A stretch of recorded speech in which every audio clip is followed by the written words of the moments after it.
Hello, everyone. I'm Chris Flynn, and I'm here with Scott Lang. And we are the Band Dads. Here to bring you a podcast about something that we care very dearly about, which is music education and band. Some of you are here because you want to learn about all things band. Some of you are here because you want to see a train wreck. And the answer is yes to both of those. We don't care why you're here. We're going to answer all the questions. We're going to say the things you're thinking. We're going to debunk all the myths. Yep. This is the Band Dads Podcast. The podcast by and for confused band parents. Nice. You said the tagline. You did a good job. Yeah, I think the band moms have done an excellent job. They're the anti-band dads. Which is good. No, for sure. When I was listening to the episode today, I was so struck by how very different they are.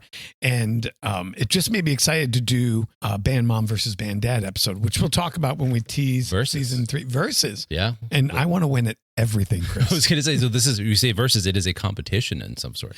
It's always a competition with me. You it is. You're not wrong. Hey, everyone, we hope you enjoyed the Band Moms episode, both part 1 and part 2. And the part 2 today was talking a lot about the first last. And Becky was talking about her child. And I hope that resonated with all of you.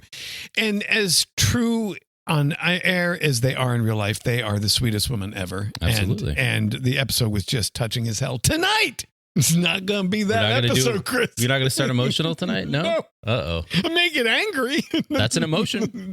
That is an emotion. It's a different emotion, but it is an emotion.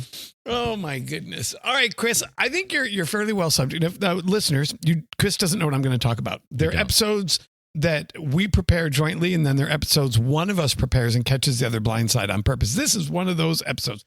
Chris, I think you're fairly well conversed in this subject. I think you're going to be able to talk about this subject because you are a self-proclaimed sports fan, correct? Yes, I am. And I grew up, again, I'm from the Boston area. You don't need to talk about the city. Nobody cares. Is the equivalent of religion where I grew up. So very much so, yes. All right. So I'm going to throw a name at you. Okay. And I want your visceral reaction. Visceral reaction? Yeah. Okay. So before we begin, I think we need to make sure that we start this episode off right, which is, just so everybody knows, again, I'm Chris Flynn, and I'm here as always with Scott Lang. And we are the Band Dads. So let's get into it. So I have a couple of names literally at the top of my mind. Who are the names at the top of your list? So basketball is my favorite sport. Okay. So I grew up with the kind of early mid 80s Celtics. I literally have an actual circa 1980s. Havlicek, Bird, Dennis Johnson. So DJ, Ainge, Larry Bird, McHale, and Robert Parrish. We just lost all 4 of our band mom listeners. That's why I actually have, no joke, I have an actual legitimate wooden poster thing on the wall of my office from the 1986-87 team. Anyway, so for instance, if you were to say to me either Bill Laimbeer or Kurt Rambis, my blood would just be like, okay, it's not either of those two. Let's see if we can go down. Anyway. It involves football. Okay. Give me a name in football that would set you off. A name in football that sets me off. So these days, and this is we're talking about current times. That's why we're recording this today, even though you folks might not hear it for a week, 2 weeks. We're not really sure. We're still talking about scheduling. What's a hot name right now? What's a hot name right now? A hot button name. You know Listeners, what? Are you listening? I don't know. Again, so if you know my football team, we're pretty humble, just because we like to do things the right way, and you just like to work hard. And oh my God. You are so full of crap. If I had to pick out the name that made my blood boil, it'd be someone from that. Of course it would. Absolutely, it would. All right, I'm gonna narrow it down a little bit more. Go ahead. College football. Oh yeah, no. I have not kept up with college football in a way that you probably don't know this name. Okay. Lane Kiffin. Sure. Okay. You big Lane fan. All hail Lane Kiffin. I mean, he's pretty good at getting jobs at different places whenever he wants to. I'll give him that. He's pretty utility in that way. If he wants a job, he can seem to get it wherever he wants. I'll give him that. All hail Lane Kiffin. This episode's about Lane Kiffin. It's about Lane Kiffin? It's about Lane Kiffin. I don't know if I know enough about Lane Kiffin to do an episode about him, but I guess we'll find out. But it's not about Lane Kiffin. Okay. It's about how band directors should look at Lane Kiffin and look at their own jobs differently. Interesting. So I want you to think about this for a second. As you pointed out, Lane Kiffin is a pariah. I mean, he was at Tennessee for a year and said, this is my home, and then left after a year, went to USC. Got fired after ASU beat him on the tarmac of the airport, could not ride home with the plane. Yep. Then went to Nick Saban for a year, then took Florida Atlantic for 2 years, then took Mississippi State to the college football playoffs. Right. and then abandon them. Yeah. Now, you can be pro lane, you can be con lane, but the bottom line is you couldn't wait 3 more weeks for a job. 100%. Absolutely. You talk about loyalty, you talk about family. I don't have friends. I got family. You talk about being part of something bigger than yourselves until someone writes a check. Sure. What it really means. Sure. Absolutely. I was just going to say, there was an interesting story literally just today where a former professional quarterback said he's fed up with the NIL because he wrote a pretty big check to try and keep a player at a particular college who I think stayed there a year and then bailed. Did you see that? No, but I mean, it's happening at our own university. Oh, anyway. Troy Aikman is actually pretty upset with the NIL because he wrote a pretty big check for somebody to stay at UCLA. It kept them there a year and then they went to the portal. So, well, just to be clear, we're going to be talking about you and NIL in just a little bit. All right, fair enough. Okay, so here's the deal. The guy did a good job and got paid. Yeah, sure. Why not band directors? Pay Fair scale question. for band. I mean, these guys have a high pressure, high reward. Yeah. Band directors, high pressure, low reward. Yeah. That you get paid the same whether you're good or you're bad. It's a moral victory, though. What's that worth? Let me check my bank account. What's the price tag for a moral victory? Well, since my mortgage can't be paid with a moral victory, I would tell you it's just above Dogecoin and slightly below, those NFTs. That sounds about right, yeah. Okay, so let's think about this for a second, though. Okay. Why not? If you coach football in the state of Texas, you don't teach a class. Okay. That's your full-time job. Okay. And that salary sometimes is on the level of the principal's salary schedule. It's not on a teacher's salary schedule. If a band director does a good job, if a band director finds success, if a band director wins at tournaments, at contests, why shouldn't they have their salary negotiated? Well, and if they won't, then why should what? And folks, this is a thought exercise. I'm not advocating that every band director should go, sell their song for Dogecoin or change jobs every year the way Lane Kiffin does. But as a thought exercise, why shouldn't a band director go to the highest bidder? Yeah, should we give a little disclaimer? Like the thoughts mentioned in this podcast episode today are hypothetical. They're not meant to be real, like some sort of, just because you don't want people to go off the rails on it. So, but why not? I don't know. Why does a band director? Where does the money come from? That's the first question that anybody's going to ask you is, well, how are we doing that? You're talking about a high school band director in our district of 35,000 people. You're talking 5 employees. 5. Yeah. You can't find $50,000 in a budget of $87 million to pay 5 people a little bit more for all their nights, all their weekends, all their summers. I don't disagree. And there's a stipend. Yeah. They do get a stipend, but I think it's worth talking about how far away are we from the band director being off the salary schedule and being off the books. Because you name me, we've talked about before, you name me someone who's more influential on a campus other than the big 3, basketball, football, and band. Mm-hmm. And I would argue, sans a state championship, band in many schools, and in my school was more important than the football team because we had 200 kids and we won. Sure. So I look at this, and I'm watching the Lane Kiffin thing, and I'm watching the carousel that follows it. Yeah. And I started to imagine that same thing. If band director A kills it, just nails it, are you telling me there isn't a principal on this planet that couldn't find $10,000 in their budget to lure him away? Well, that's a fair question. Maybe. And by the way, you bring students with you, and students are valued at $10,000 a pop. So if he brings 1 student, he's earned his keep. If he brings 2 students that follow him, he's doubled what his keep is. If he brings 3, he's now a cash cow for the school. Why shouldn't they be rewarded? But explain that to us. How does bringing 2-3 kids make you a cash cow for the school?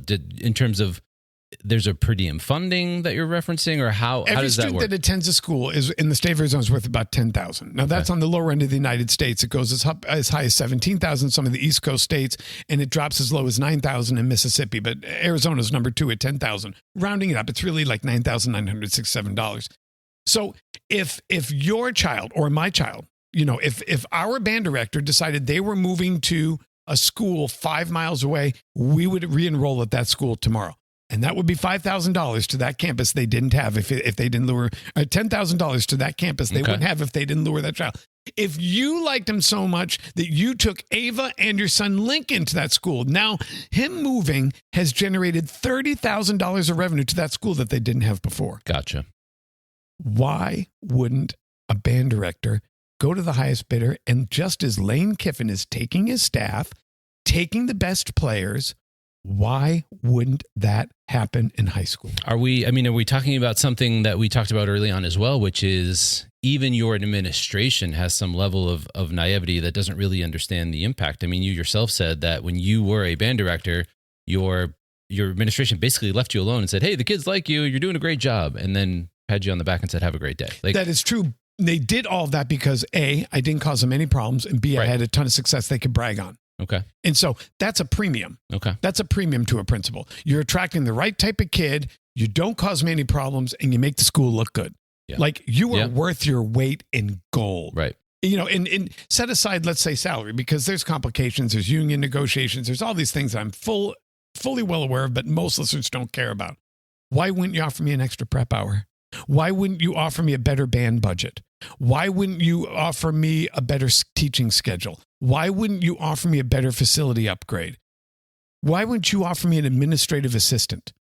Yeah. I don't think we're that far away, Chris. I genuinely don't. Because I will tell you, it's happening in athletics right now. And while you may say to someone, well, I can't pay you more, but the weight room's getting upgraded next year. Hey, I can't pay you more, but we have a larger student body to recruit from for your team. I couldn't pay you more, but you're getting 3 prep hours instead of 1. Yeah. I don't think we're that far away, Chris. So if we're talking about basically almost like a case basis, it may actually already exist. Maybe we're just not aware of it. To your point, it being the norm, though, I think that's the issue. Is just like we talk about in sports. Football sells tickets. There's profitability of sorts, right? So that's a lot harder to translate when it comes to the band activity. We've talked about this before. It translates into more ticket sales at our high school, but at high school where I taught, the band outnumbered the football team fans 4-1 because they were not good. The students didn't go to the game, and there were 50 kids on the field. That's 100 parents. I had almost 200 in the marching band. That's 400 parents. So to me that makes sense. And the question is would an administration be open to that conversation, saying that to your point, we know our stands fit X amount of people. If we have X amount of members of the band, we can almost say that this percentage of the crowd is here for the band and give them a cut as a result. Well, I've argued for that for years, but let's use what I would call an off-market, off-grid school. Okay. A charter school, a parochial school, a private school. Okay. They're not bound by any union contract. They're not bound by any equal protection laws. They can pay whatever they want. And I guarantee you, when I taught, those schools weren't around, but I can guarantee you, if I walked into a private school and said, I'm going to bring 25 students with me that didn't go to this school last year, generating $250,000 in revenue, here's the number I want to make, they would write that check tomorrow. Because they don't have any repercussions to writing it. They don't have to disclose it publicly. Okay. They don't have to arbitrate it with the union. Yeah. They don't have to post it in a public place the way a public school does. So and I will tell you, the boundary type cases where we'll give you an extra prep hour. That is happening right now. Yeah. We'll give you an administrative assistant to help with the workload. That is happening right now. Gotcha. We will give you a better budget. That is happening right now. And I know of cases, just friends of mine across country who've gone in and negotiated salaries. Okay. And just said more along the lines of, it's not that I want to make more than X. It's that you're only lateraling me at year 15 and I've got 20 years. You have to bring me in at full lateral. You have to give me an additional duty contract. But the concept, the point I think we're getting to is, if you have a position that's so difficult, but so public, I mean, you rile up the band parents. That is a bee's nest no principal wants. Yeah. Period. Yeah. I'll write whatever check it takes to keep that out of my office. That's number one. Number two, if you can bring success to my school and make my school look good, then that's an added bonus. Number three, if you can bring kids to my school, which is monetization. Yeah. The students are the currency of the educational process. That's a fact.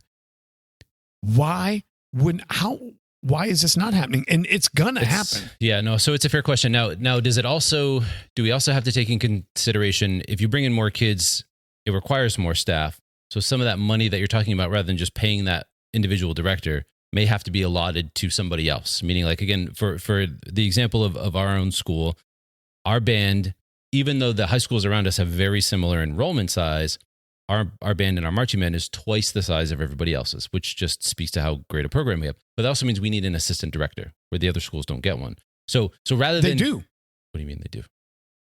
2 of our 4 high schools have assistant directors with enrollment 1/4 hours. Okay, so you're not wrong. But I think that's grandfathered in. My understanding is that's not a thing anymore. So okay, so more playing devil's advocate here, but in that situation, is there enough to still go around to say, I need another person to help me do this job now because my enrollment is so much larger? Can we pay both?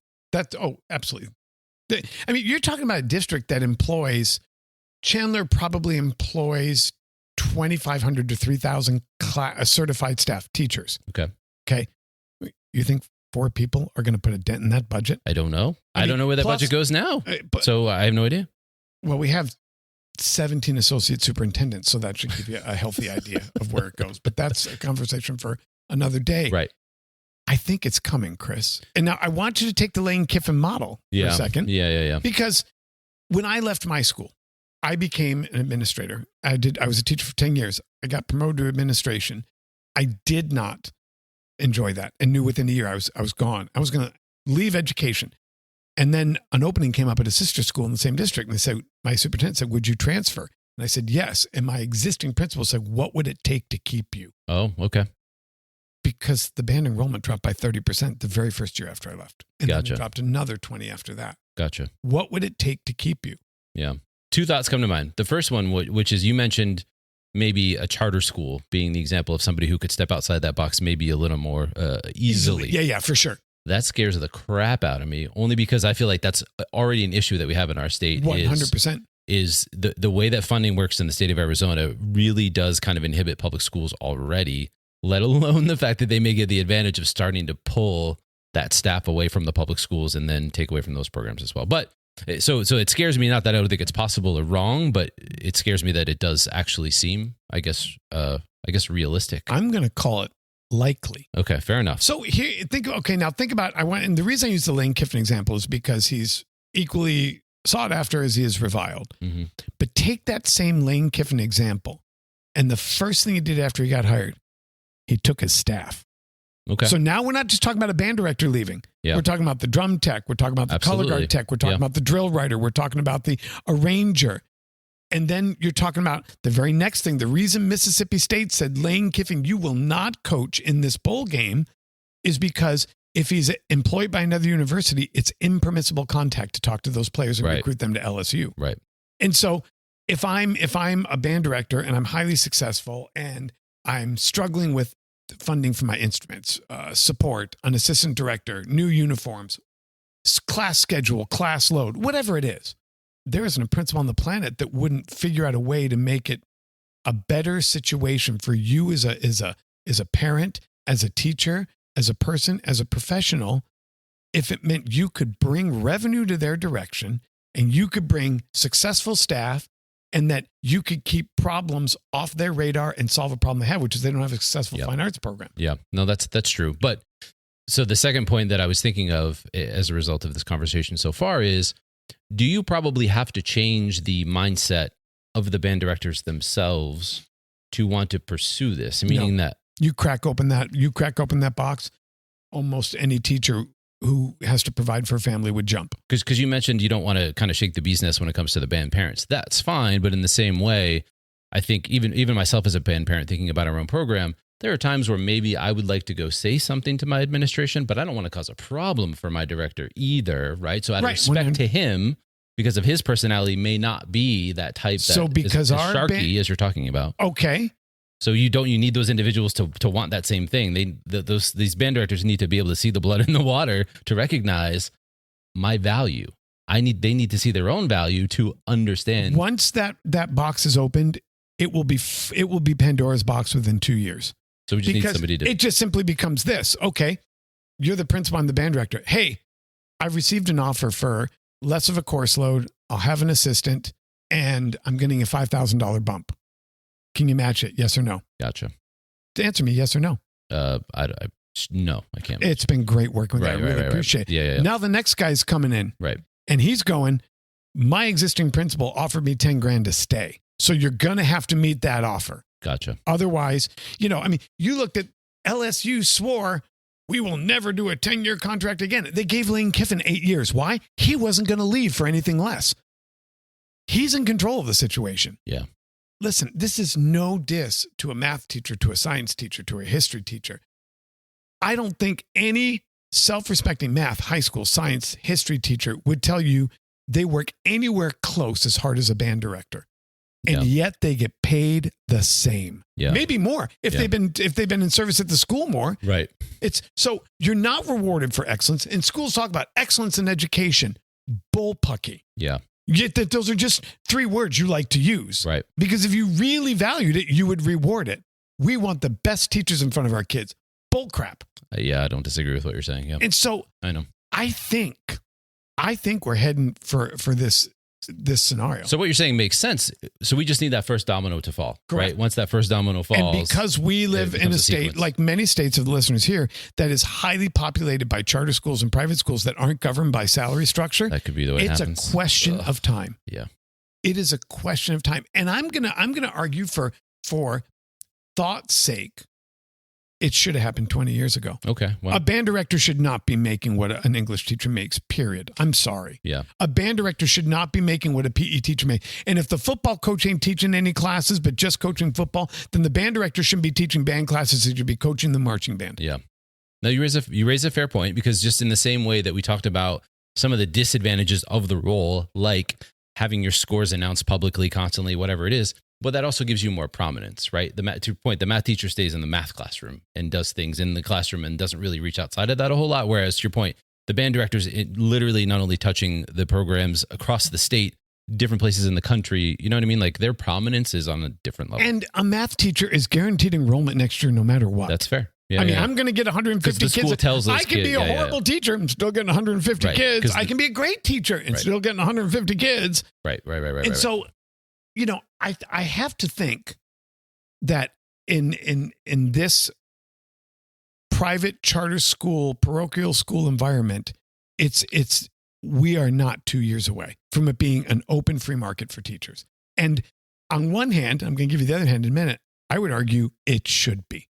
I should be paid for what I'm valued. That's fair. As someone who is more competent, more qualified than someone else, my paycheck should look like that. Yeah. Because as a teacher, you don't really get raises. Food went up, rent went up, gas went up. My salary didn't go up. Yeah. So I think, listeners, if you're listening to this, I want you to think about this for a second of why when it comes to education, do we not embrace a free market economy or an open job market? Yeah. And for those of you who don't know, is it because, so just to go back and you know, we talked about previously about, again, marching band and who we're rewarding with what at this point for their results. But do we end up in the same place, meaning that all the good teachers go to the nice neighborhoods with the funds, with the taxes, and those schools that are left behind get further left behind than the dust? 100%. So that's the flip side. Right. Yeah. But you know, and it's horrible. Yeah. I mean, and I'll be honest with you. So I shared with Chris, I was at a wrestling match last night, and it was in a very far away, different part of town. And I walked onto that campus and went, this hasn't been touched in 50 years. Yeah. How is this allowed to be a place where kids go to school? Yeah. I mean, and don't get me wrong, the grass was mowed, you know, it was green, the buildings were upright. Yeah. But I don't think they'd changed the light bulb in 50 years. And I, as a teacher, I'm expected to teach in that environment. Yeah. I'm sure they haven't gotten new uniforms. They haven't gotten new equipment. Why wouldn't I go and use? And I agree with you about our director, and humility. But have you met his wife and his 3-year-old? He's got to be able to put that kid through college. Right. He's got to be able to give his wife some relief so that he's not working 3 nights a week. Right. He doesn't want to have to drive a semi all summer to make ends meet. Yeah, I know. Of course he would leave. Yeah. And if not, I guess the other outcome, and again, not to maybe get ahead of maybe where the conversation will go, but the other outcome is yes, it is for him to leave. And again, one of the concepts that was talked about early on in this podcast was you don't necessarily have to be in a classroom to have influence. Correct. As a music educator. Of course. There are other things that you can do, which certainly might be more lucrative as well. And that's the other side of why you want to maybe push something like this is you don't want to continue to lose good people who can have impact, who can literally change kids' lives, but can't afford their own kids. And to lives. give the listeners some semblance of nuance that they may not understand, not only do typically you move over columns in 3-year blocks. So not only am I not getting paid for the next 2 years, as a master's degree candidate with 45 credits above my master's, I was frozen for the rest of my career. I was never going to get a pay raise. And here's the real kick in the crotch. In the state of Arizona, if you transfer districts, you go back to step 5. Why? So if I left school A in district A and went to school B in district B, and I was at my 25th year of teaching, I dropped down to 5-year teacher. I take a $35,000 pay cut from a salary that was only $65,000. And it's because it's the handcuff. And no district wants to break the handcuff because they know all their teachers would leave. If I break the handcuff, say, we'll pay you full salary, the very first thing the district next to me is going to do is break that same handcuff and rob my teachers. That I'm able to arbitrarily suppress teacher salaries and keep teachers from leaving over it. So the system is established to do exactly that. So I'm saying it's time to put chum in the water. I think band directors should be allowed to negotiate their salary. And to the principal who says, and by the way, behind closed doors, they're doing it. Okay. I mean, I can name a school and a director that negotiated their salary. Okay, that's fair. But why does it have to be behind closed doors? We all admit that I spend more nights and weekends here than you do. I spend more of my summer here than you do. Yeah. We all admit that I'm in more of a public view and I'm more likely to be chastised. I have more risk to exposure. Why am I on your salary schedule? Yeah. So think about this. But then your point, the other side of the shoe was your point, which was the greatest threat to music education. You know what the greatest threat to music education is? What's the greatest threat? Music teacher leaves the school. Yeah. A program of 100 will be at 50 the next year, guaranteed. And it will take them 5 years to build that back up. Yeah. And if you don't believe me, just look at COVID. I mean, one interrupted season, it devastated enrollment in music education. It's a really delicate ecosphere. And so when band director A leaves, it's not just that band director A left. It's that band director A left and went to a neighboring school, and band director A took his staff with him. So even if you didn't love band director A, you loved your drum tech. And then on top of that, here's the kicker. They almost always replace band director A with a, wait for it, first-year teacher who doesn't know what they're doing yet. Yeah. And then it's a train wreck. Gotcha. And by the time the first-year teacher or second or third-year teacher, because of that handcuff, that a teacher of 25 years isn't going to go, well, band director A left, I'm going to put him for that job because he really built it up. It's a pretty good job. Oh, wait, that's a $28,000 pay cut and I'm 4 years from retirement. Yeah. Can't do it. No, can't do it. Almost a large portion of of position openings are hired by people in their first 3 years of teaching. Gotcha. Which almost universally equates to a step down in instruction, lower achievement, and more angry parents. So in that way, and that's our audience is those parents that would be angry as a result of that. I mean, are all of these consequences enough for the parents to not be on board with this? Like they might love their band director, but they don't want this impact to their school, their kids. No, of course not. And the very first thing I would say, let's say, and I don't want to use our band director because I don't want anyone to interpret that that's the way it would be. If I was invested in a school, and my kid were in there and he were happy and he liked his teacher and they were successful. And I found out that my teacher was leaving because he got offered another prep, more instrument budget, more support, a fine arts assistant, a second director. I would politely, no, not so politely. I would drive down that school and knock on the principal's door and I'd tell him, figure it the fudge out. Yeah. Figure it out, dude. That's your damn job. So you're not wrong, but no offense, Scott, like you have a different perspective of the system. Well, I'm sure you feel that way, but of course I do. But you have a different perspective of the system. Do you not feel that way? Maybe in this hypothetical conversation, it makes a lot of sense. But I am thinking that that's not every parent. I mean, to your point, you do have the parents that literally will jump up and be fired up about any of the smallest little thing, but then you have plenty that just are kind of in the shadows. Like, yeah, but the band parents are the ones shucks. who jump up and down, and they're built and organized and communicate I think it's still to a mix. do it quickly. Yeah. If you said a great English teacher is leaving, I don't know who the other kids are in the English program. I don't have a Slack channel or a Teams channel with the other English kids. I don't know how to activate other kids and parents to find out that they know how good the English teacher is if they know he got National English Teacher of the Year. There's the band program has it universally constructed, ready to activate. It does. You're not wrong. The infrastructure is there. I'm just curious if that example happens, to your point, if it's not just 2 or 3 loud, angry parents who are doing it versus, again, the rest of the I would tell you, I don't think I would be in a small group who marched down to the office and said, figure it out. Whatever it is, figure it out, because I'm taking my kid and that's going to cost you 10 grand. She's taking her kid. Now we're at 20.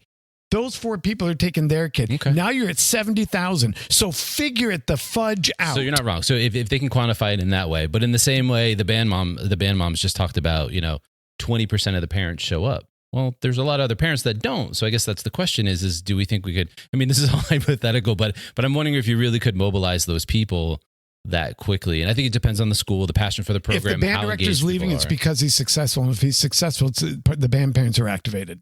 Okay. If you go I see what you're saying. School of, I see what you're saying. So to give you an idea, this is kind of interesting, is we hosted a show this year. Yes. And it was, we were really excited. And we were so appreciative of the folks who allowed us to host that show, because to get that show is a financial windfall to any program. And so when we got the show, we were just super excited. Yeah. And at the end of the day, your wife being in charge and my wife, yes, helping quite a bit, they were reviewing all the numbers. And my wife said, God, I think we're off on our budgeting. I said, how's that? And now keep in mind, I'm a band director. I know this stuff. I didn't think this through. I said, how's that possible? I helped you guide the numbers. They were based on last year's show, which was 1/2 the size of this year's show. And I started thinking about it. I went, oh, you get 10 pit passes. The band was 25 kids. Any parent that came got a pit pass. Yeah.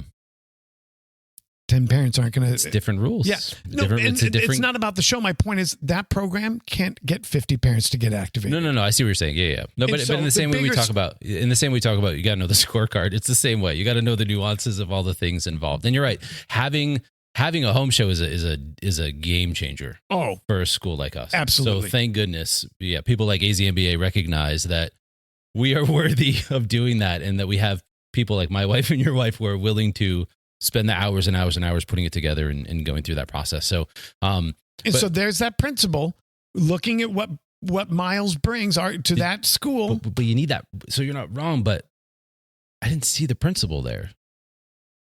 We got to get the principle there. Oh, when we do our holiday special, we're going to talk about the naughty list. So we got to get our principle there. We have to get some of our other peers there. And that's really, and I will tell you that, and I don't want to get off course here, but certainly going into my daughter's senior year next year, I really hope to work on some of those relationships, because if we can leave any legacy at our school, I would love to build some of the relationships between those groups that really do interact with each other, because I think that everything you're talking about has that much more power and force behind it when it's not just one we angry see group. The pros and the cons. Okay, I want to circle back to Lane Kiffin. Okay, the pros: band directors are rewarded. The program's rewarded, because by that band director going there, he's getting more budget, more staff, more. So it is helping those Sure. kids. So the band director's rewarded. Kids get rewarded. Right. More attention, energy, resources are being funneled towards music programs ubiquitously everywhere, right? Because now they got to replace a band director, and they're going to have to up their game to get someone to come there to do that. So it becomes, it's like professional sports. The bar keeps going up. Those that are invested, but what about the other side of it, where again, they'll find out real quick they won't have a music program. That's what I was going to say. And then the students the other leave, outcome of this? and that principle is let go. Declining enrollment they're going to let you go. Gotcha. Okay, so Chris Flynn, are you in favor of band directors being able to negotiate salaries and knowing the downside of the rich are going to get rich, the poor are going to get poor? I'm not arguing that. Yeah, no. So I have to be honest. And if I was if this is me, if I'm that person, or if I'm thinking about myself in my own professional life, I have to be in favor of it. Right. I just have to, because I feel like me saying anything otherwise is completely hypocritical, right? I would love to do what feels good and is warm and everybody's happy, but at the same time, they absolutely deserve it. And if it's me and I feel like I deserve it, then I should be looking for a better opportunity for myself if I'm not reimbursed the way I should for the work I put in, all of those things. So it would be 100% hypocritical for me to say I'm not in favor of it, because for my own personal well-being and my family, I'm absolutely in favor. Okay, so you're in favor. We get a reluctance in favor. Same with me. Yeah. Reluctance in favor. Okay. But just in the same way. So in the same way, though, because this has happened to me, I've gotten new opportunities within leadership. I take on a new team. It doesn't mean it's bittersweet. Like the people I leave behind, the team that I grew, right? Now it's also part of my job at that point to try and make sure that what I leave behind is in a good place, that it won't suffer too poorly when I go. But it is bittersweet in that way that I still have some sentiment. And to use it, it's so easy to see in football.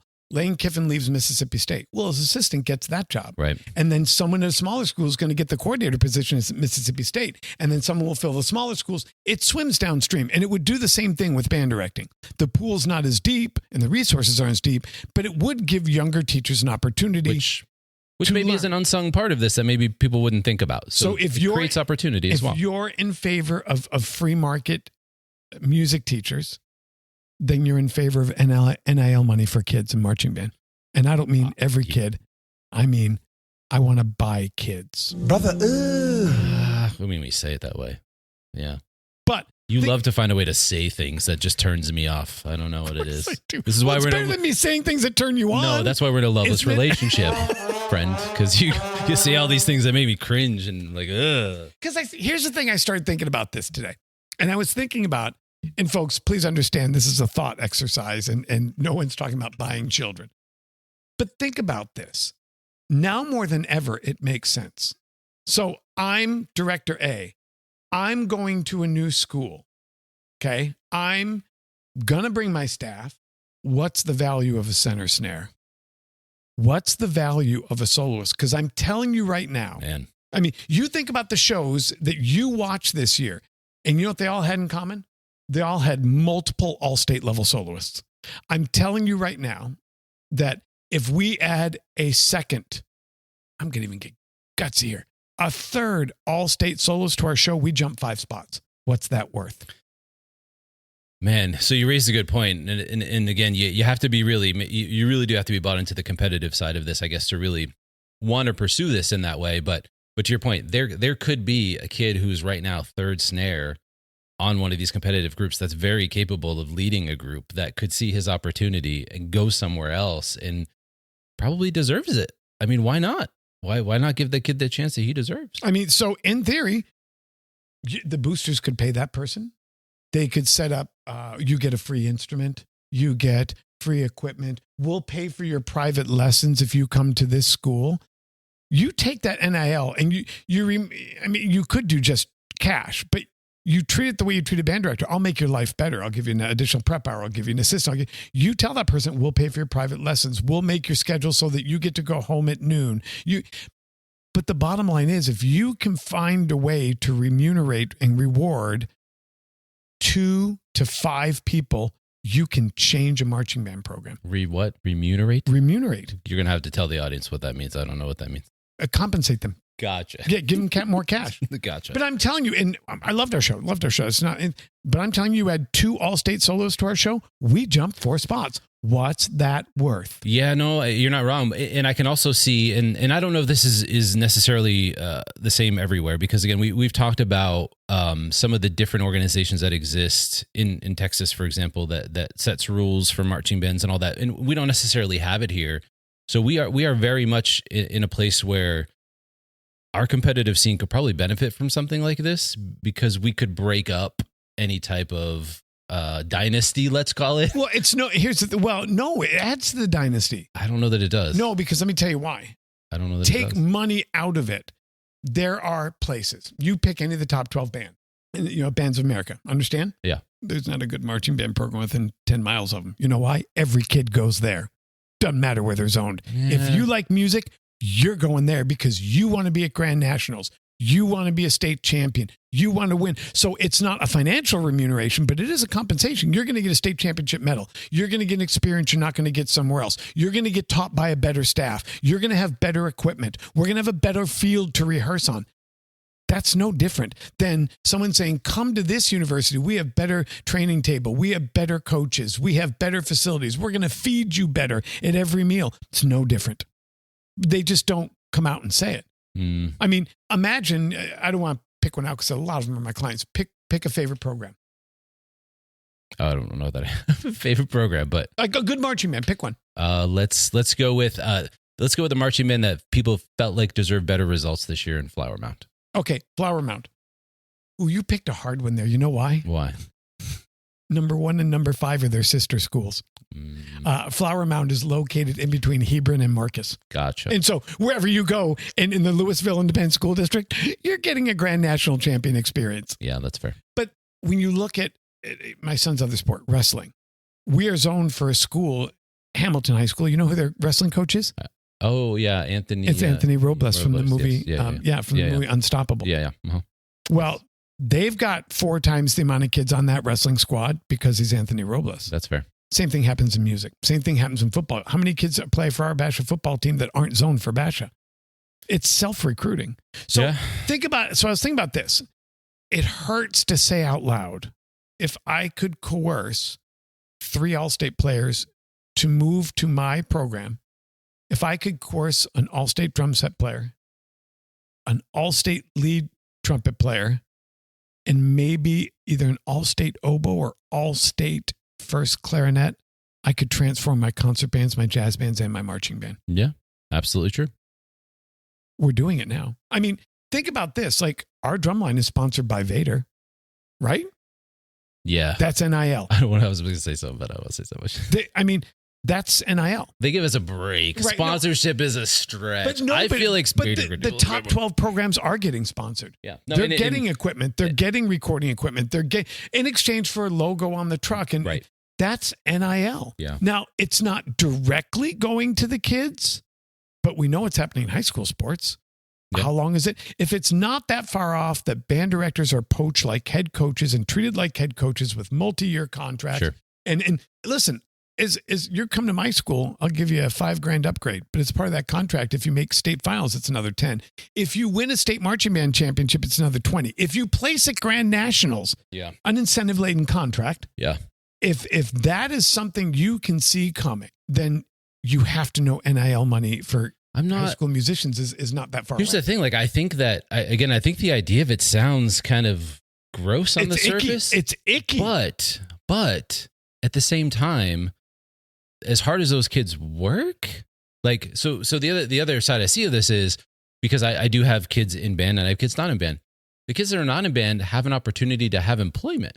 They get paychecks. Right. They can go work. They do. Correct. They provide service to someone else and get rewarded monetarily for it. Our band kids don't really get as much opportunity because they commit so much time to our program that they don't have the flexibility to, right? And one of the things that I attempted to do that didn't really work out great during marching season, but we're trying to ramp it up again, is for our kids in our school, I did see the value in those kids and said, you guys have a skill that's worth something to someone. Let's pool you. And we started with our leadership kids. Why don't you tutor and mentor elementary students? Why not? There's kids out there that need lessons. Let's do that. So we started kind of a small organization that we're building right now with those kids because I think they're valuable. Why not? The amount of work they put in. So why not? The easier pathway is to say, let's look at it this way. Did you take money to come into the stadium for tonight's football game? The answer is yes. Did the band perform? The answer is yes. Did they draw in audience members that would not have attended this game had they not performed? Absolutely. Then that's name, image, and likeness. You're benefiting from my name, my image, and my likeness. I am. Why am I not being rewarded? Yeah. I don't disagree. It is icky to think about. It is. And you know, if you take the thought exercise, and that's why I said at the beginning, this is a thought exercise. Yeah.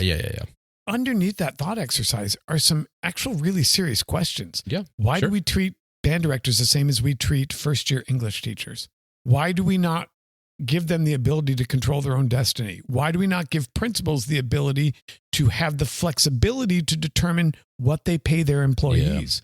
And to the student side, that if we're asking them to give extra time to the school, what do they get from the school? Yeah. And if my experience can be enhanced by going to X as a student, like set money aside, but I can get a state championship medal. I could get private lessons. I could be a part of a jazz band, and my school doesn't have a jazz band.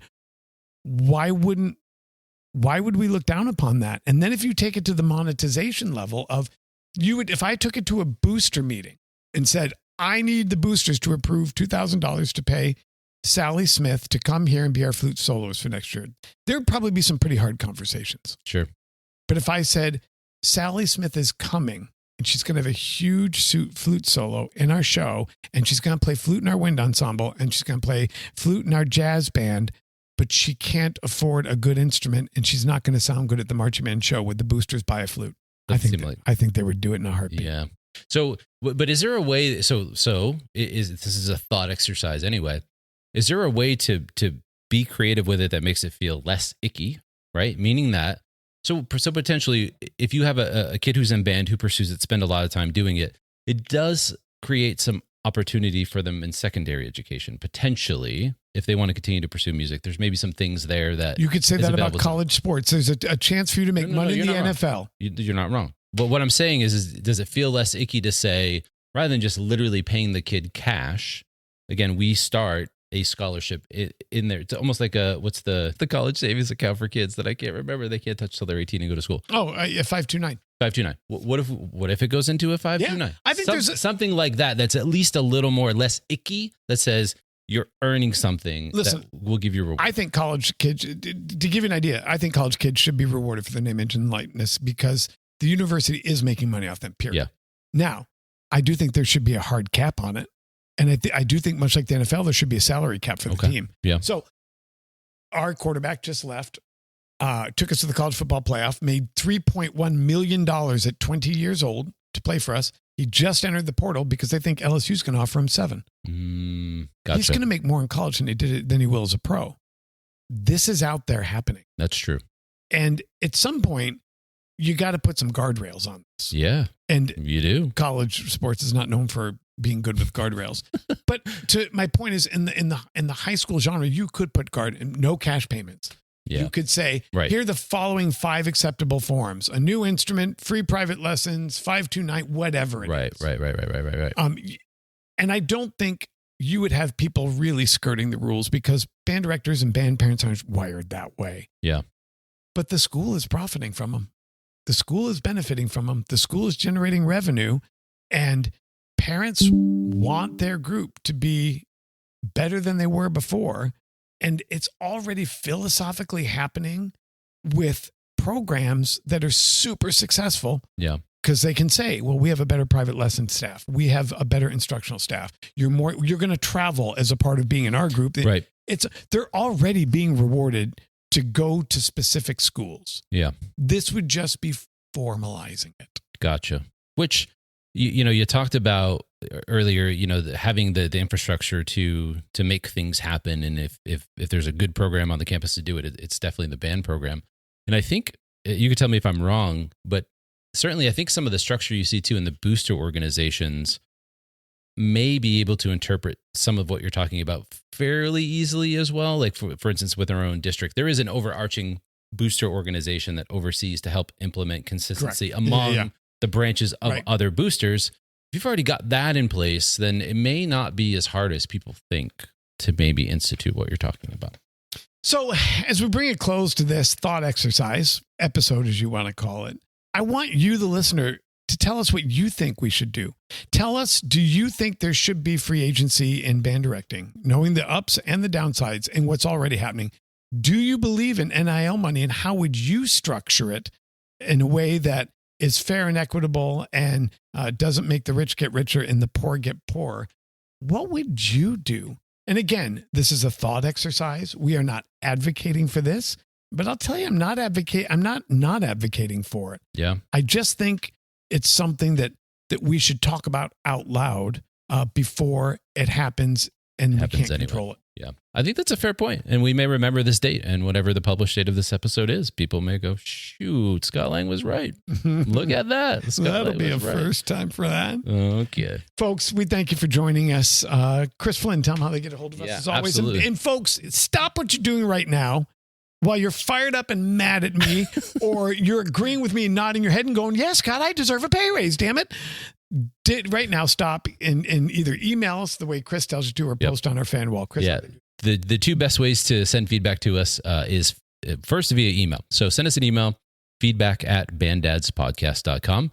Certainly, you can share all of your thoughts there in whatever, however many pages of anger you want to send at Scott Lang, or in agreeance. And maybe you've thought this through. Maybe you already have an outline of how you would structure this. Email is probably the best way to send lengthy feedback like that. So it's feedback@banddadspodcast.com. The other way to do it, which is anonymous, so if you'd prefer to be anonymous and not be accountable for your feedback in this one. Ooh, I like the way you phrased that. That was really good, Chris.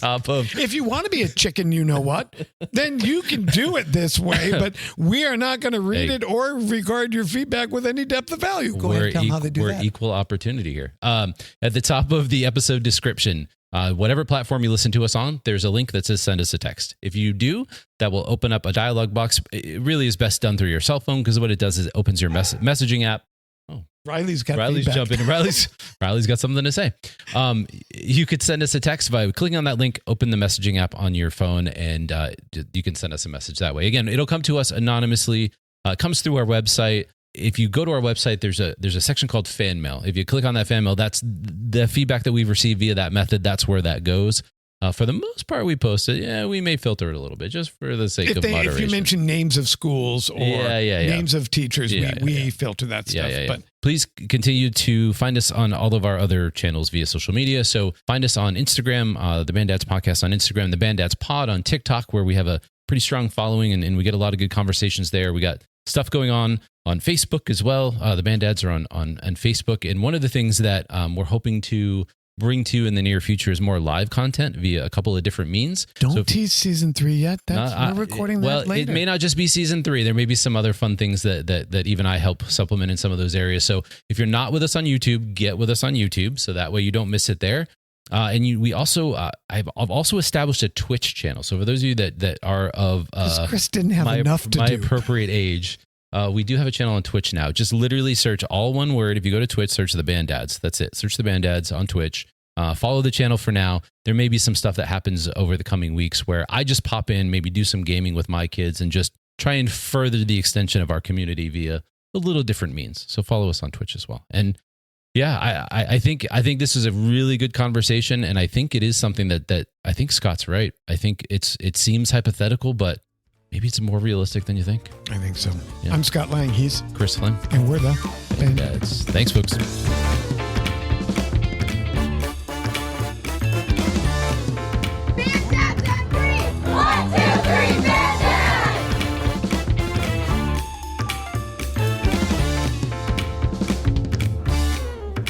To stay up to date with the Band Dads Podcast, visit our website, banddadspodcast.com. Want to communicate with the Band Dads? Send an email to feedback@banddadspodcast.com. The Band Dads Podcast is a 5 Deuce Media production. For more information, visit 5deucemedia.com. That's numeral 5deucemedia.com.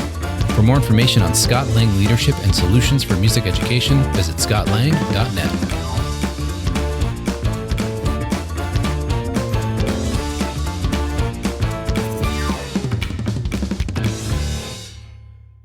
So what'd you think of the topic?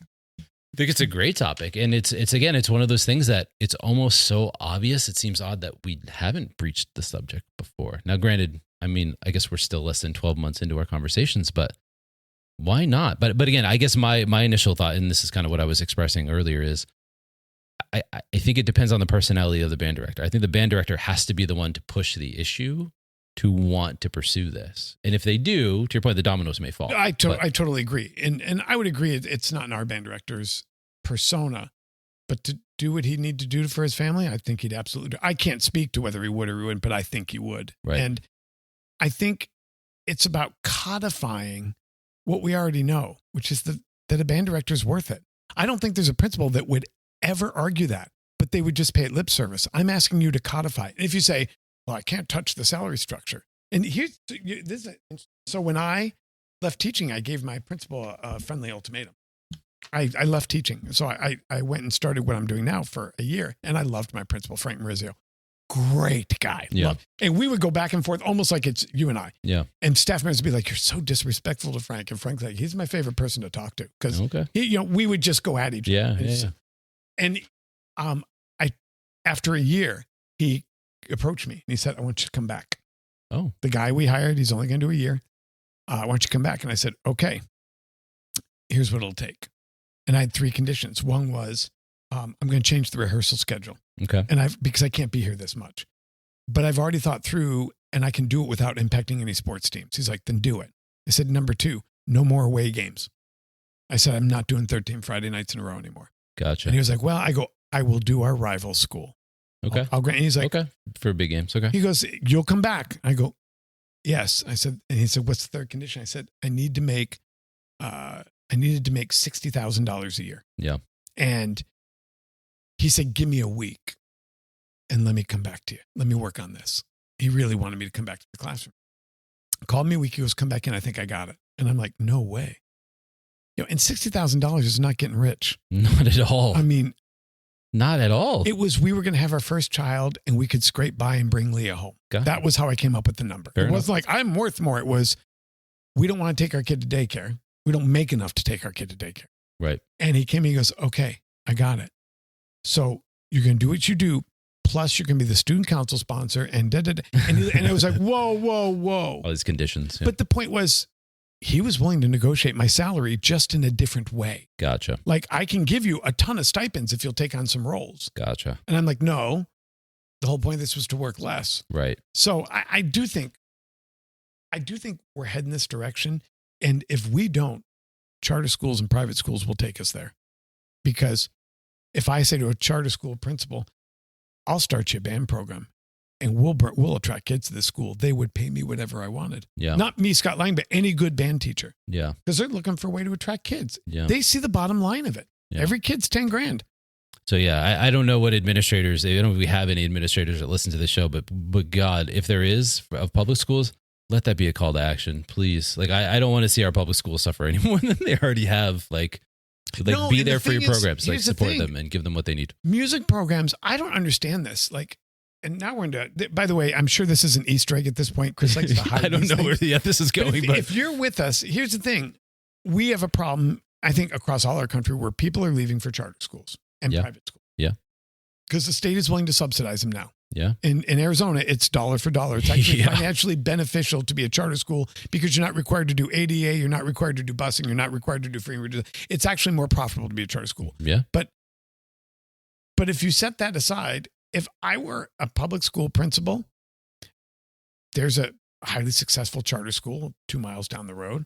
I would take out a billboard above that school and says, I got music. Yes, I do. I got music. How about you? And I'd have an arrow pointing down. Yeah. And I would use that so music is a differentiator. If public schools, I just received a mailing from the Chandler schools, choose Chandler district. Look at all the great things we had. They didn't put anything on that postcard that a charter school doesn't have. What a dumb approach. That's a really fair point. I mean, you got to look at it and go, what's our marketplace differentiator? We have state championships in athletics. We have a full arts and activities program, and we take care of those who can't take care of themselves. Come to the Chandler district, because those are 3 things the private and the parochial schools are not doing. That's a really fair point. Yeah. So I don't understand why you wouldn't invest in your music program. That makes no sense to me. From a financial sense, set aside my love of music. If I'm the superintendent and we're a declining enrollment district, which we are. Right. And now Phoenix just announced they're laying off 190 teachers. Yeah. Chandler, Kyrene just announced they're closing 9 schools. Right. And Tempe just announced they're furloughing 13% of their teachers. Yeah. Enrollment's the number one thing districts are thinking about. Why would you not? I would be like, and not only are you attracting more kids, you're attracting the right type of kids. Right. Kids who are academically successful, kids who don't cause problems, kids who don't get in fights, kids who don't vape in the bathroom. Why would you not invest in that? No, it's a fair point. And again, I hope you have some people out there that are willing to be forward thinking about this stuff, because they're going to have to get ahead of it. Again, the cost of real estate has gone up so much. people are basically locked in their homes now. They're not moving. Yeah. All these schools are aging out because there's no 100%. new kids. Like you Yes. got to find a way to get creative with this. And these are, and everything you're talking about right now is pretty low hanging fruit. At least try it. Why not? And I to be honest, we shop schools, by the way. Yeah. Now, obviously, I'm very specialized. I want my kid in band. Never once did my wife and I talk about academic excellence. Gotcha. Because guess what? They're all good schools. And even if the It's all the school's same. not great, they all have honors programs. Yeah, it's all the My same. kid's going to get a great education no matter where. Yeah, You take that's a the good point. poorest school in the city of Phoenix, and there's some teachers and classes and tracks that are world class at that school. Yeah. And so I'm going to get an excellent education. So when you brag about we have excellence in education, you might as well say we serve warm lunch That's fair. because everyone's got it. Yeah. The car started, right? Yeah. We don't talk about the rest of the specs. Like, hey, this car starts. It drives from A to B. That's what it's supposed to do. All right. What else you got? Now, what do you got for me? Anyway. All right. Thanks again, folks.